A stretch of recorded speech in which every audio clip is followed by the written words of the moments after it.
दोस्तों सुबह के लगभग 4:15 हैं। हम रामेश्वरम मंदिर के लिए निकल पड़े हैं, जो कि हमारे होटल से लगभग 2.5 किलोमीटर दूर है। इतनी जल्दी निकलने का पर्पज यही है कि रामेश्वरम मंदिर में मणि दर्शन का समय सुबह 5 से 6 बजे है। पूरे दिन के लिए हमने ऑटो हायर कर लिया है, जो कि हमें रामेश्वरम के सभी दर्शनीय स्थल दिखलाएगा।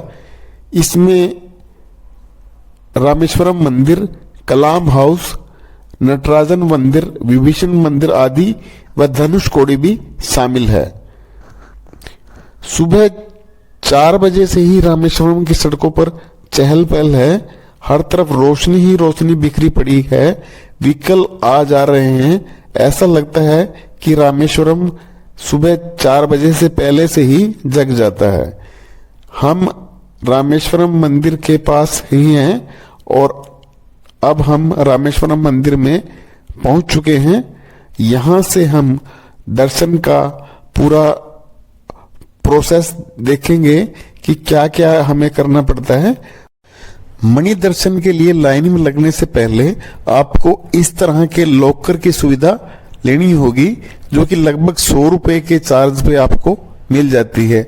यहाँ पर आपको इस तरह का लॉकर मिलेगा, जिसमें आप अपना सामान रख सकते हैं। ये सामान यहाँ पर रखने के बाद आप मणि दर्शन करें। उसके बाद आपको समुद्र स्नान के लिए जाना होगा। ये सब लोग समुद्र स्नान के लिए जा रहे हैं। ये देखिए, ये लोग सब समुद्र स्नान कर रहे हैं।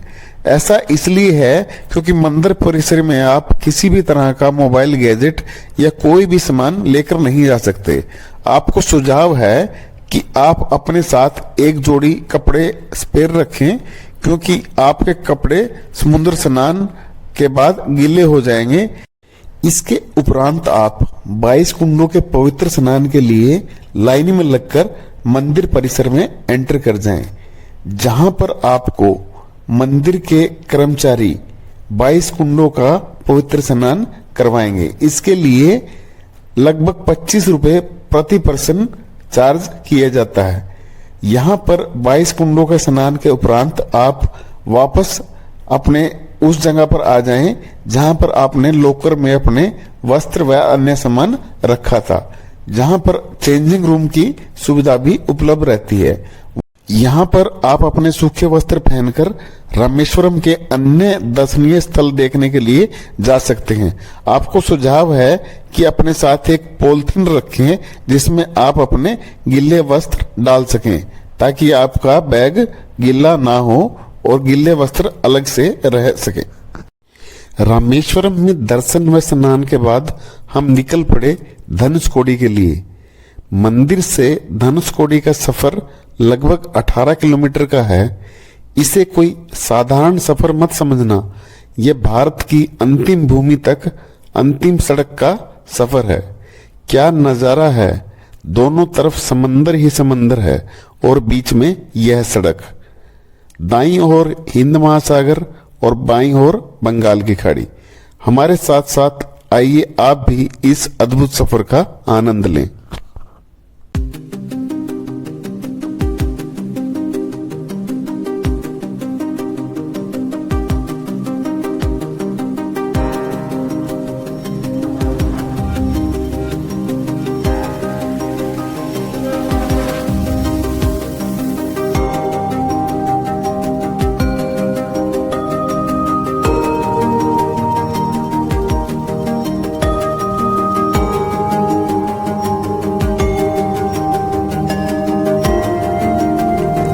अब हम पहुंच गए हैं उस छोर पर जहां पर सड़क खत्म हो जाती है और सिर्फ समंदर ही समंदर नजर आता है।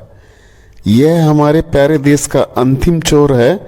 यहां से श्रीलंका मात्र 24 किलोमीटर दूर रह जाता है। यहां पर पहुंचकर अनुभव होता है कि भारत कितना बड़ा देश है और कितनी तरह की विभिन्नताओं को समेटे हुए है। कहीं पहाड़, कहीं मरुस्थल और कहीं समंदर। यही हमारे देश की खूबसूरती है। दोस्तों, ये नजारा है बंगाल की खाड़ी का। दूर दूर तक फैला हुआ समुंदर आपको दिखाई दे रहा होगा। और ये देखिए विशाल हिंद महासागर। दूर तक देखने में ऐसा लगता है कि जैसे आसमान और समुद्र का मिलन हो रहा है। जैसा कि आप देख पा रहे हैं, यहाँ पर काफी पर्यटक इकट्ठे हुए हैं जो कि इस सुंदर दृश्य का आनंद ले रहे हैं। निश्चित रूप से ये वो क्षण हैं जिन्हें मैं अपने जीवन में शायद ही कभी भुला पाऊं। ऐसी मान्यता है कि यहीं से ही राम सेतु का निर्माण किया गया था, जिसके द्वारा वानर सेना ने लंका पर चढ़ाई की थी। वर्तमान में यह राम सेतु समुद्र में विलीन हो गया है, पर वैज्ञानिकों की ऐसी मान्यता है कि आज भी इसके अवशेष वहां पर मिलते हैं। दोस्तों, आज की डेट में आपको धनुषकोडी में सिर्फ अस्थायी स्ट्रक्चर व छोटी मोटी मार्केट देखने को मिलेगी। दोस्तों, 1964 से पहले धनुषकोडी एक कस्बा था जहां पर लोग हंसी खुशी से रहते थे। पर एक रात 1964 में एक साइक्लोन यानी कि चक्रवात का तूफान आया जो सब कुछ बहा कर ले गया। ये धनुषकोडी के एक चर्च के अवशेष हैं जो उस रात की कहानी कहते दिखते हैं।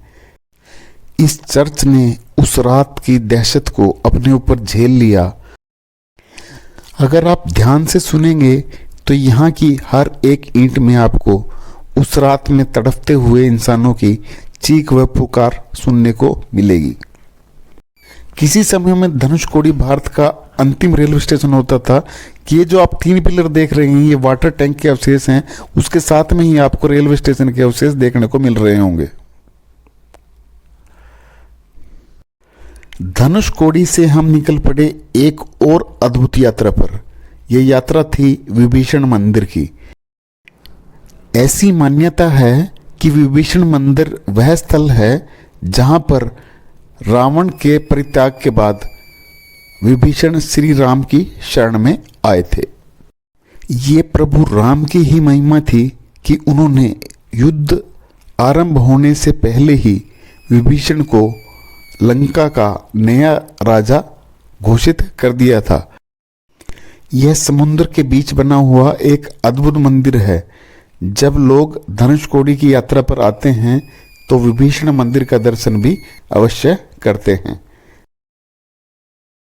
और अब हम पहुंच चुके हैं भारत माता के सच्चे सपूत एपीजे अब्दुल कलाम के घर पर।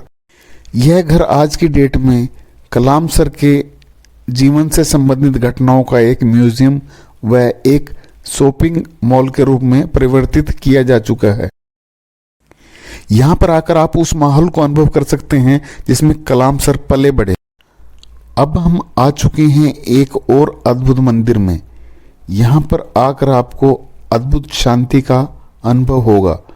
यहाँ पर भगवान राम व लक्ष्मण व सीता के दर्शन आपको होंगे और साथ में ही बिल्कुल एक बहुत बड़ा कुंड भी है। यह कुंड काफी प्राचीन माना जाता है। यहाँ का दृश्य भी बहुत मनोहर है। अगर आप रामेश्वरम आए तो यहाँ भी अवश्य आएं। उसके साथ ही आपको राधा कृष्ण मंदिर देखने को मिलेगा। यह मंदिर भी बहुत सुंदर है। उसके साथ ही कथा मंडप बना हुआ है। अब हम पहुंच चुके हैं पंचमुखी हनुमान मंदिर में। यह मंदिर सड़क के बिल्कुल नजदीक बना हुआ है। यहां पर आपको हनुमान जी के अद्भुत रूप का दर्शन होगा।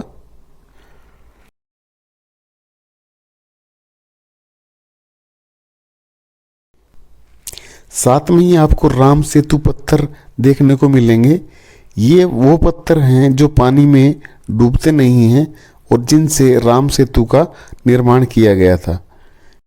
यहाँ पर भी आप कुछ समय व्यतीत करें, आपको अच्छा लगेगा।